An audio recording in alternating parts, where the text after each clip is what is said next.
What's up, YouTube family? I'm excited for you to watch and listen to this episode with Elle. She's obviously an incredible author, an incredible influencer, just a deep thinker and asking questions and teaching you how to reflect to be your own powerful source of love and abundance, and everything that you want, it's all in here. It's all within you, and that's what she teaches. So check out this entire episode. Let's go.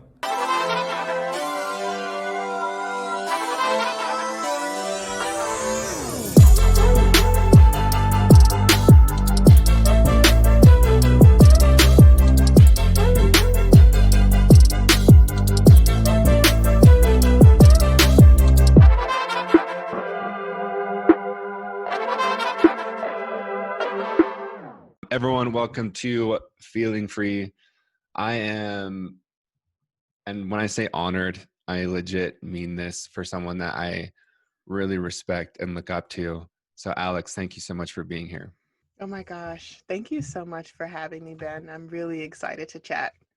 You know it. And what's really fun is that you are currently recording in your closet. And will you tell people why you're recording in your closet? And then I have a follow-up question, just so everyone knows this isn't just completely random. Oh yeah. So my 2-year-old is down for her nap. My 1-year-old is headed down for her nap, and my 12-year-old is upstairs doing Zoom school. So I need to keep it down a little bit. And also I got a producer tip for folks who are looking to get into recording. The closet actually has really great sound. So, it's kind of a win-win. I get to have my self-care conversations in the closet with folks, and I don't wake up any kids or disturb any school. So, I yeah. love that. Well, and what's really cool is I love how raw and real you are. Because for someone with such a massive audience and community, I think that's very valuable. And so, how have you been? Because you're still young too, and that's also what's really impressive.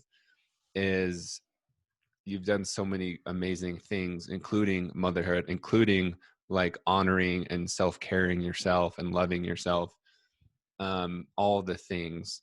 How have you been able to, from my, at least my perspective, I know it's messy, but like quote unquote, like do it all, like have you time, be an awesome mom, social media, author, all the things. Mm. I think taking my time, the word that's been coming up for me lately over the past few months is pace. It was actually the word of the week for my course that's happening right now. And it's really important to slow down and take a minute and also understand that you don't have to do it all at once. Hmm. Um, Additionally, like pouring from an empty cup is something that I'm not interested in doing. So I look at self care as community care. And when I say community, I'm thinking family, I'm thinking friendships, I'm thinking Hmm. work, I'm thinking showing up in my advocacy and activism for my Black community. I mean, it just is ever, flowing. And in order to take care of my community, in order to show up in my work and in my relationships in a way that feels whole, I have to absolutely take care of myself. So that is the pillar of quote unquote, doing it all is to make sure Mm. that you're taking space and time to pencil yourself in.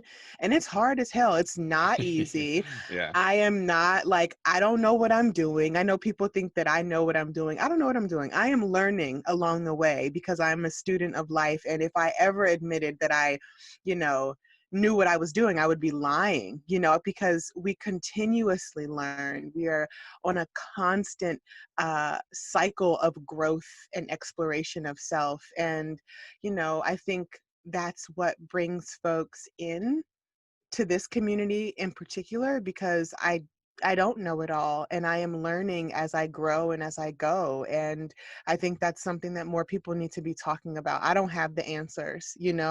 Uh, I'm a big believer that we all have our individual answers, but we don't necessarily know what's best for someone else. For real. And, with all the experts, online and in professions and things, I think that we need to remember that, yes, those folks are valuable, but also being our own inner expert is also just as valuable. That's awesome. And one thing I really liked that I want to echo is the phrase, um, you can be everything but not all at once, or you said something like that. Yeah, that's Um, how I feel about it, at least. yeah, no, that's I love that aspect because we can be everything but not all at once, and like taking your time with that. And I know that you also have the phrase of like, I can't be anything if I'm nothing to myself. Yeah, I can't be anything to anyone if I'm nothing to myself. Yeah. Yeah, which is like super critical. And one thing that I've learned from you and like other like Black creators is one thing that's opened my eyes is the whole fact of like when you say like self-care, or even what is the word I'm looking for, is almost like is a word like revolution, or like an act of like sovereignty, Resistance. resistance. And I think like, ooh, like I just got chills even just saying that. And we don't even think about it that way. Will you touch, like, I love this topic so much because of like, because we don't think that, like, we don't think rest, we don't think taking care of yourself.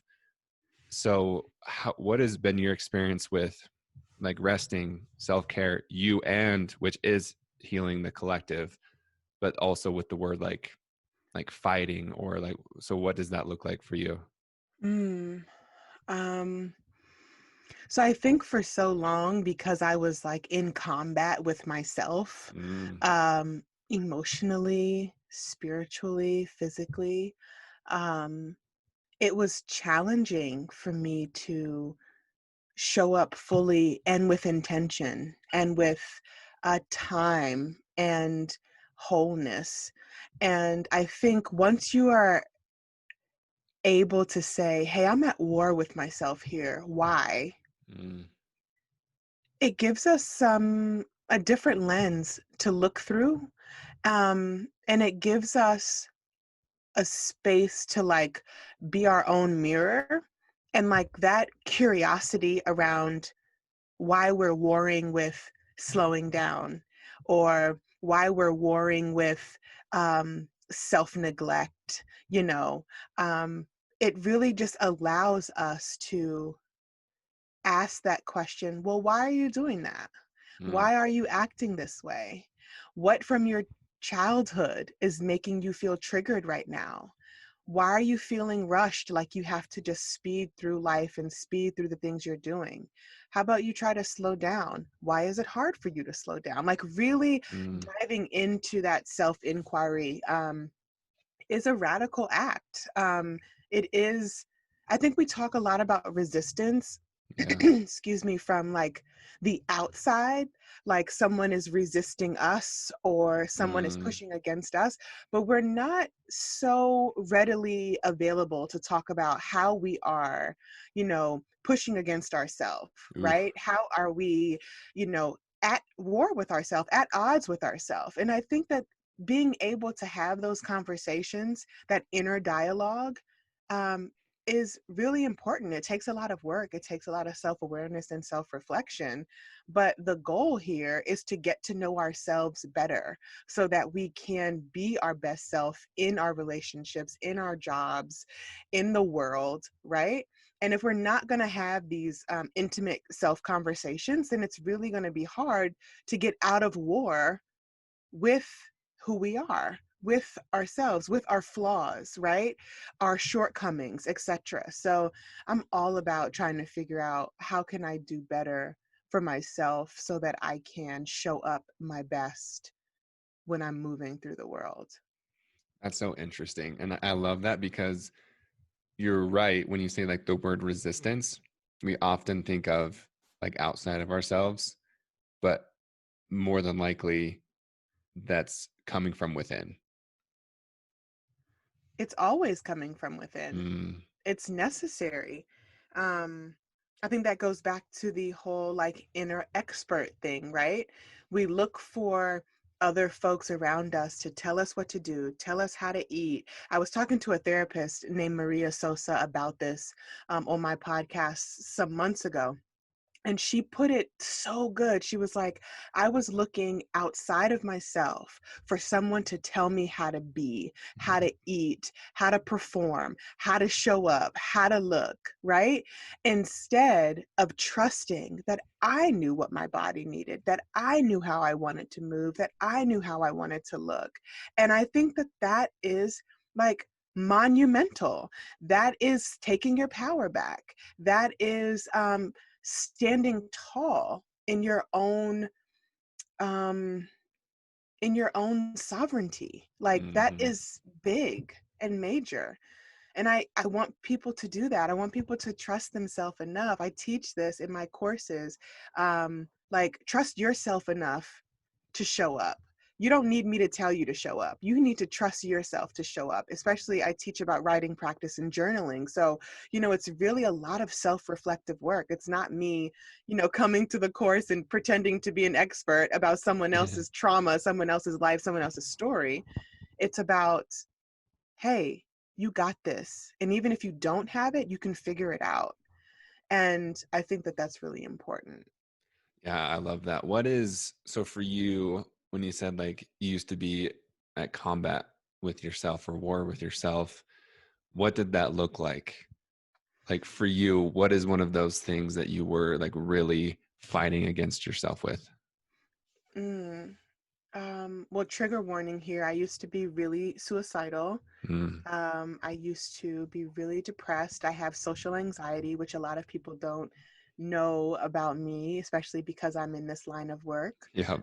Um, so growing up anxious, growing up sad, growing up feeling neglected and lost, I was constantly in battle of like whether or not my life mattered, whether or not Mm, I was important, whether or not I could be loved. And when you don't come from love, like if you just think about this for a second, especially like in my case, I was born out of wedlock. I was born to two people who had their own challenges. yeah. My biological father, who I do not have a relationship with, haven't for about almost goodness, so long, almost 20 years.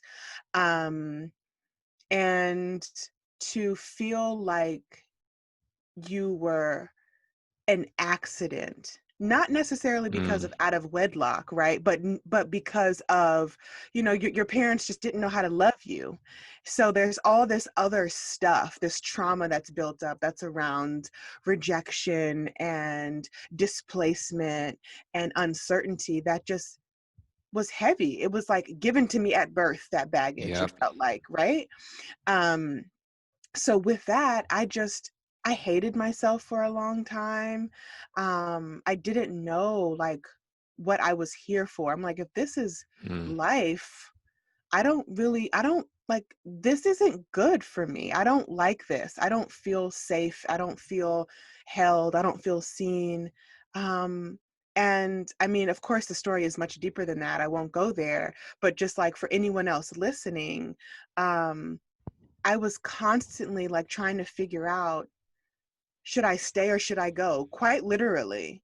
mm, Um, and it wasn't until my first daughter was born, and I was 18 when I had Charlie. She's 12 now, will be 13 in November. Um, that I turned my life around. And while I absolutely positively do not advocate for teen pregnancy, it was hard right. as hell. It is not a walk in the park Yeah. at all. Motherhood isn't period, but like being a teenager, an 18-year-old, a fresh Yeah. adult trying to do that, it was wild. But I knew that I wanted to be a different type of mother, a different type of Black mother, and a different Yes. type of woman, right? Um, And now I have 3 daughters, and it's like, Mm. I feel like the universe continues to, like, as me and my husband grow our family and learn about being human and also being parents and spouses, like, we learn how to ebb and flow with life's challenges. And I often think, like, if I didn't walk through everything I walked through, if I didn't Yes. feel like I was an accident, if I didn't feel like I was a mistake, if I didn't feel unloved, I wouldn't know how to move in motherhood and parenthood the way that I do now. And I am rooted in love in motherhood. Mm. I am rooted in acceptance and making room for messes and mistakes for myself and my children, right?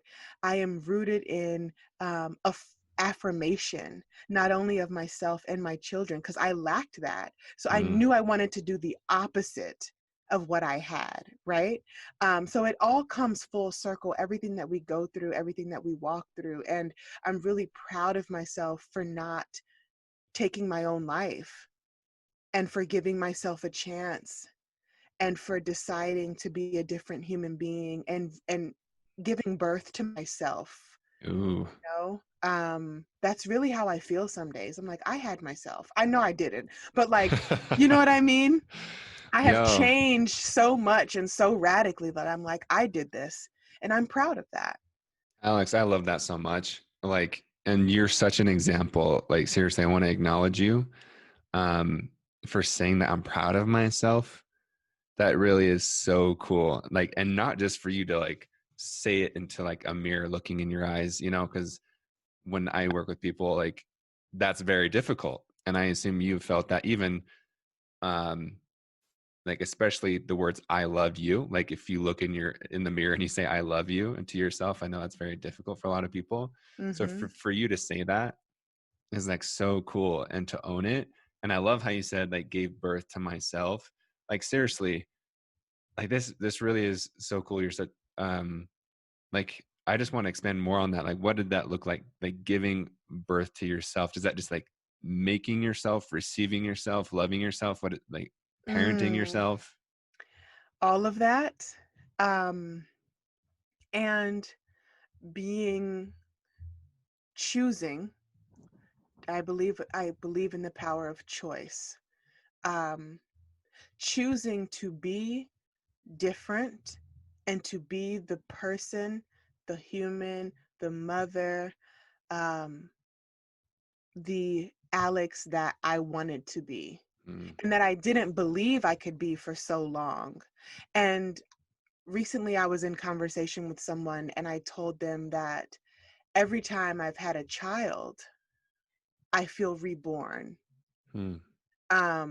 Every time I show up in motherhood, I'm not only mothering my kids, I'm mothering myself.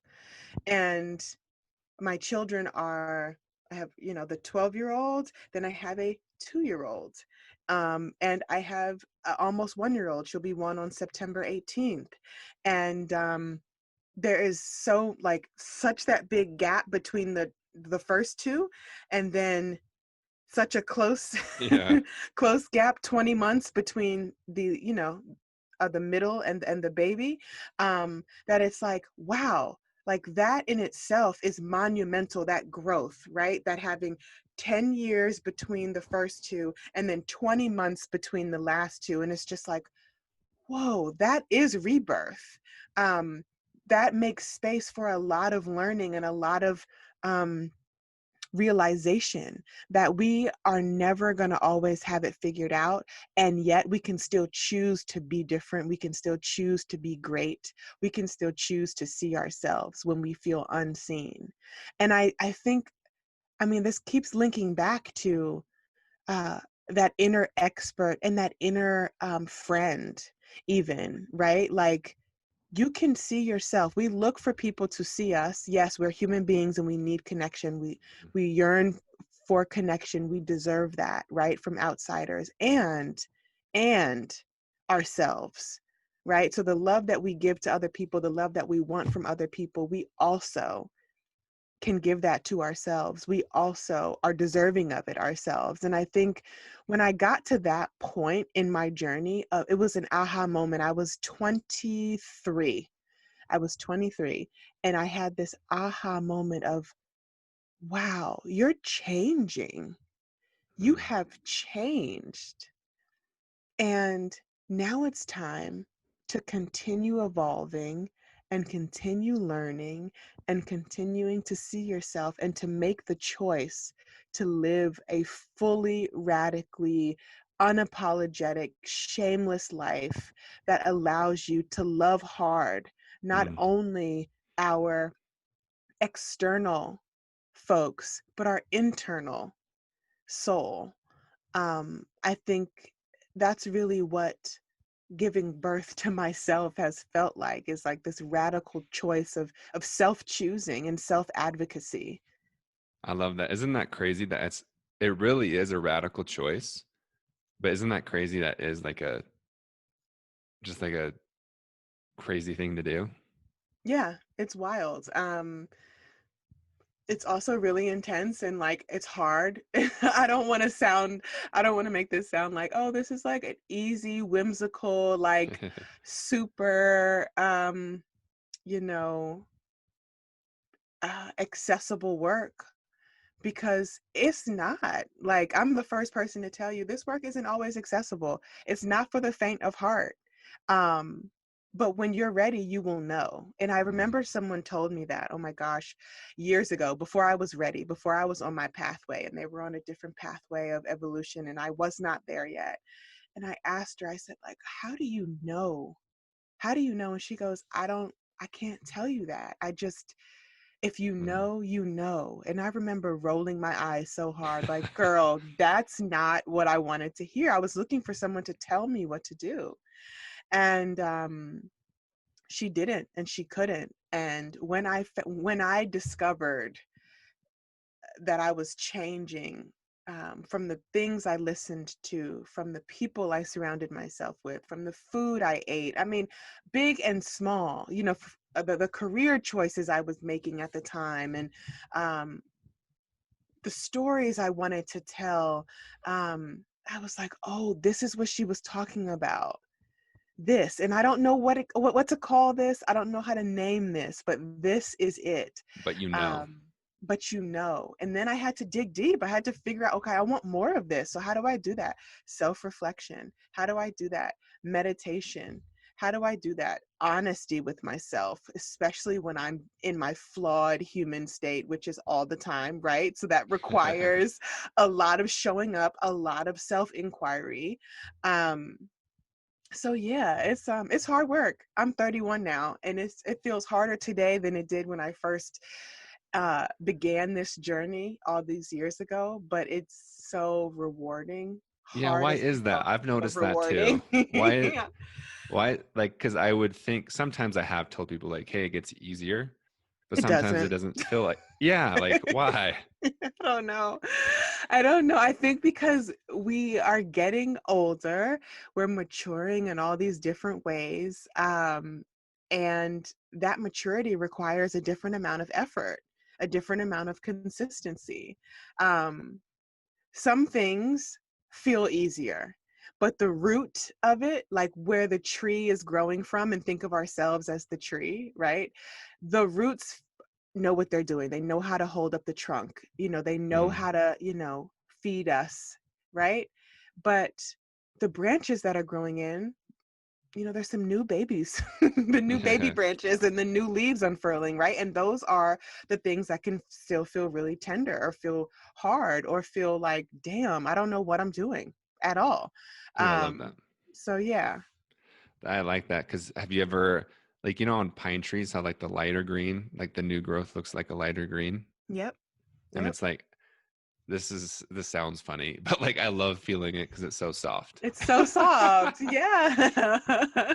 But that's the new Yeah. growth, baby. That's makes Yep. sense. It's sensitive. Yeah. It's So sensitive. what is so you've definitely I mean you've like Alex you've been through it. You know I mean you definitely know.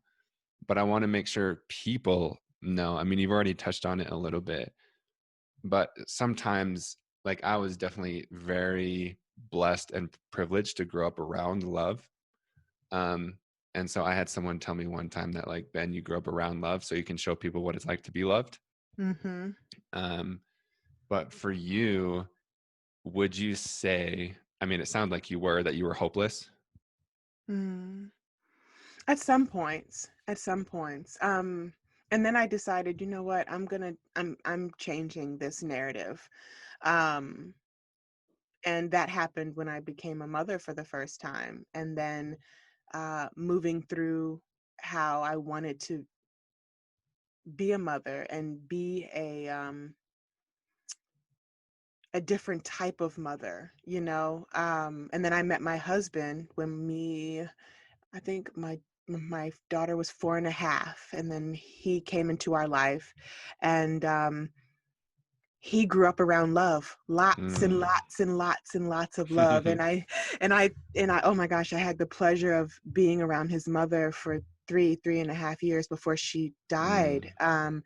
And that love, I think that was like the shifting chapter of my life. Cool. Feeling unconditional motherly love from someone who wasn't my mother, Mm. but was the mother of the man was madly in love with. And I'm like, yo, I'm like, Ryan, like, you got this growing, like, this is crazy. um and my mom did her best. Right. I don't want it to sound any way other than my mom was human and she did her best with what she knew. um but Ryan's mother and his family and their closeness and the love and the commitment to um, patience and understanding and reflection was so wild. Um, so, were there points in my journey where I felt hopeless? Yes. And then what's even wilder is it was hard sometimes for me to accept love from my husband, Yep. for me to accept love from his mother, um because it always felt like they're going to take this from me. Yep. um and they never did, they never have. I mean, me and my husband been together 7 years now, married 4, and like that man is just a walking heartbeat. Like I love that. he's so amazing. um and he's shown me, I remember one day early in our relationship, maybe like 2 years in, and I was like, I don't think I can do this. This is way too much. I was Mm. like, um as Brene Brown would say, I had like a vulnerability hangover that I wasn't really ready to like deal with. I didn't have that language then, but I was just like, I cannot, like, I've done a lot of work to be vulnerable with myself, but I don't think I've done the work to be vulnerable with a life partner. And I Yeah. remember him saying to me, all I'm trying to do is love you. Ooh. Why don't you let me love you? Ooh. And I was like, damn. I was like, yo, you're right. It was hard though. I mean, it was much deeper than that, what I just said, but like, if a light bulb could have gone off in my mind and in my body at that moment, I that comes back to me so often. And we were in a heated, it was heated. It wasn't like this zen, like, I'm just trying to love you. He was like, I'm literally just trying to love you. Like, why are you pushing me away? And I'm screaming, and we're having like a really human moment. Yeah. And he told me, he was like, I'm not your mother. I'm not your father.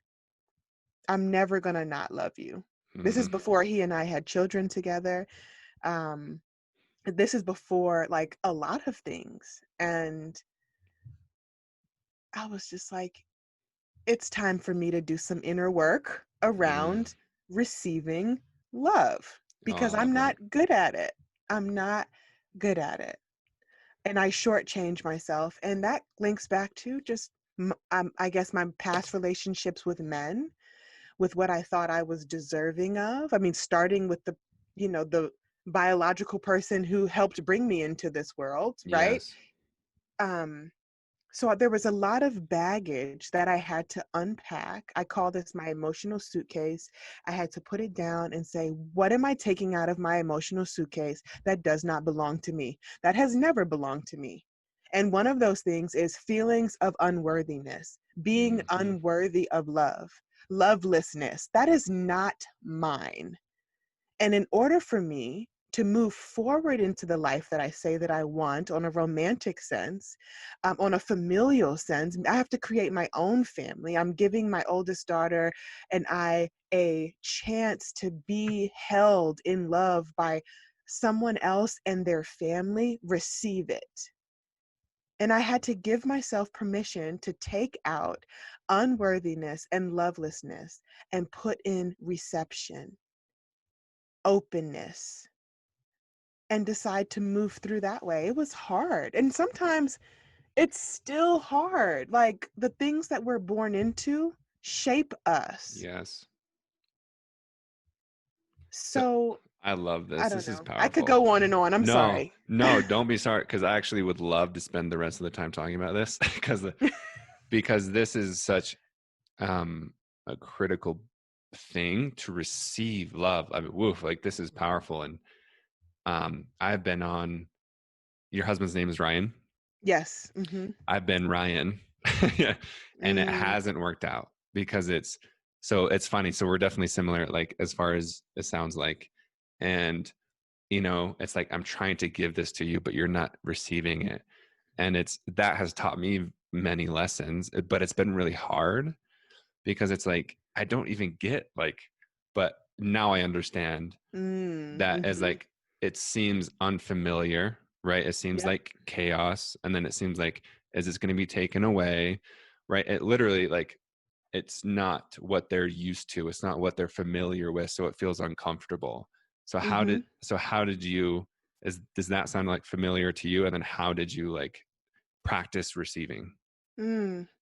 It does sound familiar. And I practice receiving by starting with myself and reminding myself that being in partnership is not um, a puzzle piece situation. I know people like to look at it that way, and that's fine, for others. But for me, I wanted to come to a relationship and grow in a relationship whole, so that my partner is not completing me, but instead complementing me. Hmm. And it took a lot of self reflection to say, you don't receive this love from this man because you don't believe you're deserving of it. Yes.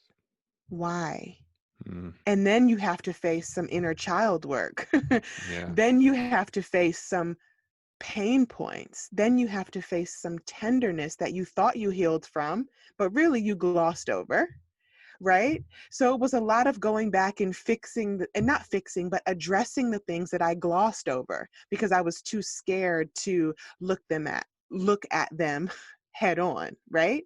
Um, and then I had to start really trusting, like, Alex, you say you love yourself. You say you've been working and doing all this Mm, self-work and all of that to love yourself. And you don't have to love yourself by yourself. ooh. And it's in the moments of self love that I am reminded of completeness, but also my husband, my friends being an extension of that and complementing the love that I already have for myself, and Ooh. that's okay. And I don't have to do it all. I don't have to be the strong Black woman. I don't have to be the person who loves herself by herself because she thinks that's the safest thing to do. Yeah. And I think we watch people do that in our lives sometimes. I watched my mother do it, I watched my grandmother do it. I don't think I can, for certain say that that was an act of self love more than self guarding. Yep. But a lot of times we get that confused with self love. Yes. Yes. Um, So yes, I can relate to that. And I worked through it by reminding myself that I don't have to do it alone, and that I was committed to making myself whole and choosing myself, and not in a way that's flawless, but in the way that's human and that needs adjustment. Um, and with that decision, I can also choose to let love in, even after being heartbroken, even after being rejected, even after being told I wouldn't be this, I'm not this, all of the negativity that can come along with being a young Black single mother at Hmm. 18, right? But I made a choice. And it goes back to the choices that I made to love myself and choose myself and raise these kids and love this man and love this work is not without immense reflection and sacrifice and self-compassion. Man. Ooh. Yeah, this is great. One, I mean, there's so many things I could go off on, but for you, I love how you say, because obviously you are a strong Black woman, but I love how you said, I don't have to be that. And then it's Hmm. like, I can love myself and then I can receive it, but I don't like, I love how you coexist in multiple truths. Mm. um and I know you post a lot about that on social media, is like you can do this and be this, or you can be this and do this. How, like, but that's so hard because we like to live in black and white. So how have you been able to like live in that like gray and that messiness? Um, because I now know how to trust duality. And I also like believe that it's not always one or the other, especially in soul work, right? And especially in like self-healing and relationships, it's not always one or the other. And growing up, I kind of felt rigid. Like I grew up in a really rigid home. My mom was very much the type of person who liked things how she wanted them. If they weren't that way, all hell was going to break loose. And so, because that was my case growing up, a lot of times it felt like there was no room for error. There was no room for not knowing. There was no Mm. room for right? It was just one or the other. And um, I don't believe that. And I raised my children to understand and know that it's not always one or the other. It can be both and. Um, so, yeah. And then you were talking about like receiving love. It seemed like one of the most important themes of that was like giving love to yourself. Was that like a turning point of like giving it and receiving it to yourself so you could allow others to give it to you? I think that I had gotten to the point where I truly trusted and believed that I loved myself, but it was hard to receive it from someone else because I was so used to not having it from other people. So I did all this like really hard, intense work Hmm. um, to arrive in self love. But I knew I wasn't going to take it from myself. I don't know if that makes sense, but I knew that I could count on myself for that. Right. Right. Um, so the receiving from the outside was what was challenging, because anytime I thought that someone loved me, they left or they took it Mm. away or they used it against me, or it was never unconditional. It was always conditional.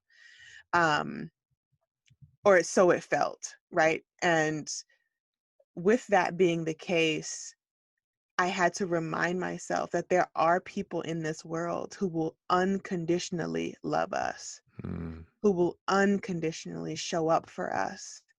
May not always look the way we think it should look, right? But it can happen. And an example of that is Ryan's mother showing up every speaking event, every book, every anything. Amazing. She was calling, checking in, caring, right? Loving me, wishing me luck, praying for me. Um, and she has 3 other children who she did the exact same thing for. I was like, and she has another daughter-in-law. You know what I mean? So it's like we got this big extension from her.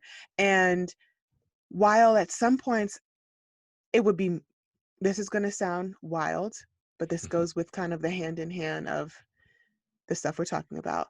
Sometimes I would be so sad that she showed up so hard for me Yes. because I wanted my mom to do that. Yes. But my mom didn't have the capacity to do that.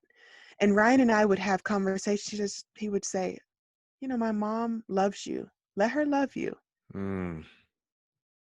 And then I remember speaking to my spiritual coach, who's actually a really dear friend of mine. And we had a conversation about something similar. And she was like, why do you keep expecting your mom or whomever to show up for you in ways that they've never been able to show up for you? Oof. And I'm like, because, they should be able to. And she's like, but that's not how it works.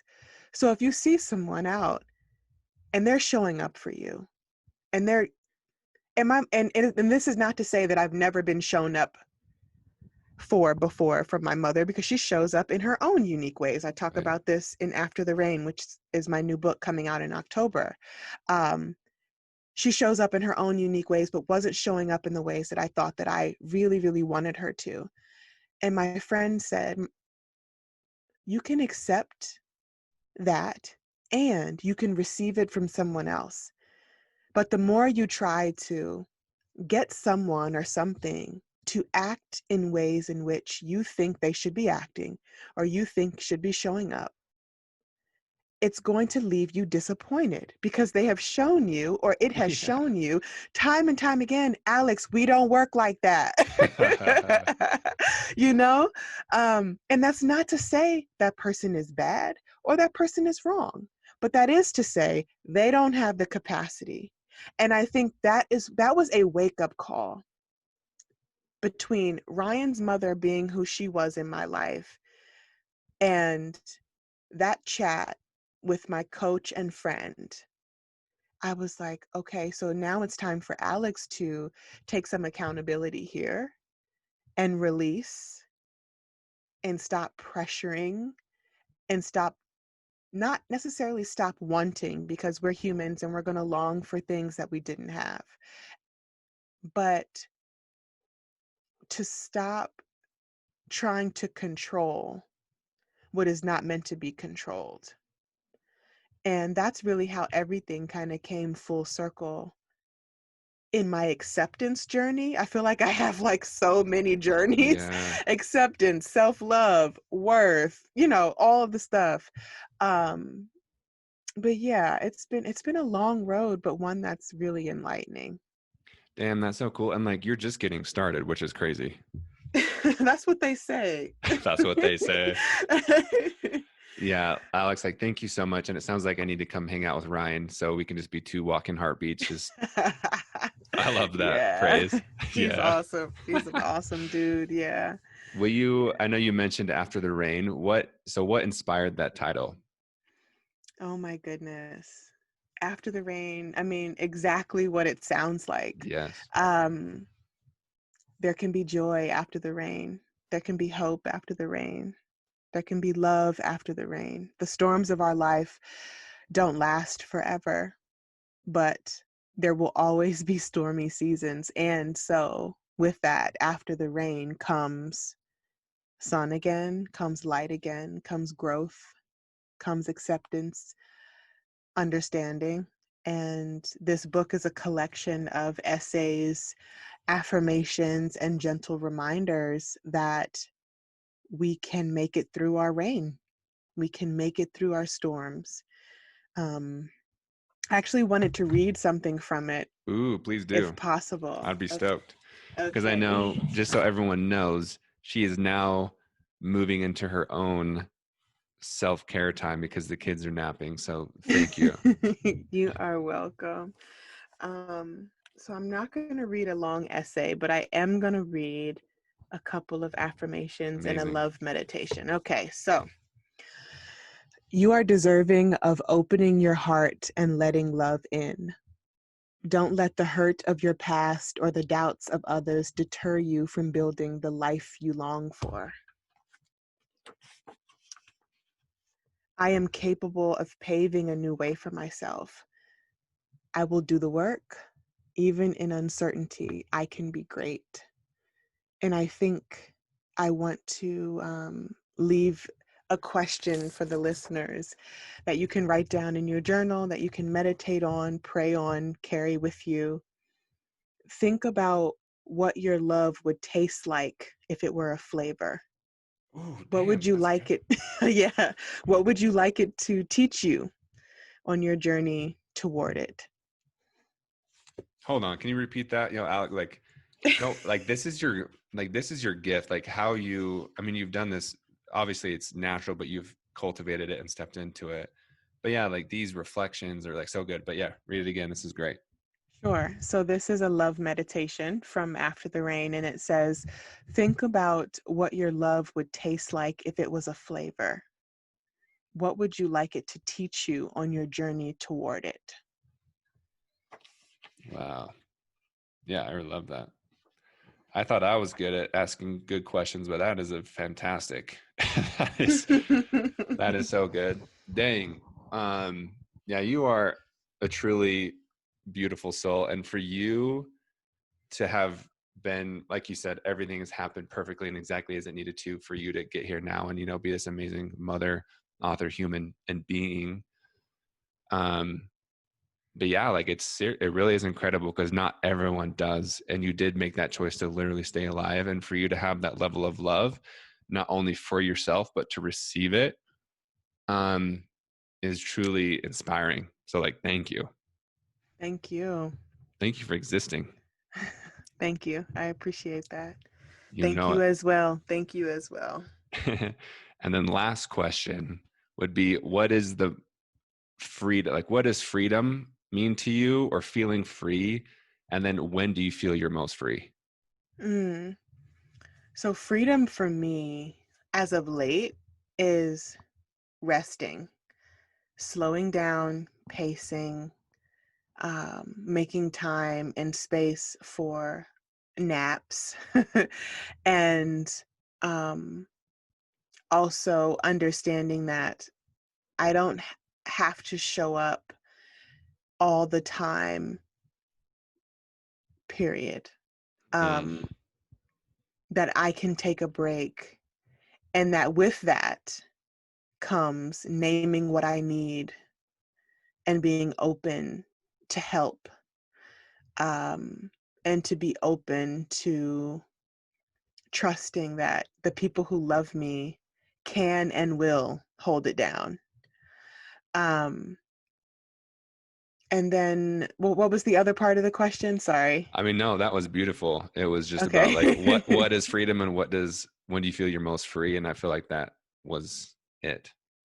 Okay, good. And I also feel the most free, like, I mean, I'm a writer, so being in writing practice, I feel really free. And I want to just encourage people to not be scared to show up in their stories fully and honestly and vulnerably, because your stories can change someone else's life. Amazing. Like, Alex, for real, like, thank you. Like, thanks for your time, your gifts, your love, showing up messy, all the things, but not all at once, and all just being you. I appreciate you. Thank you so much. I appreciate you.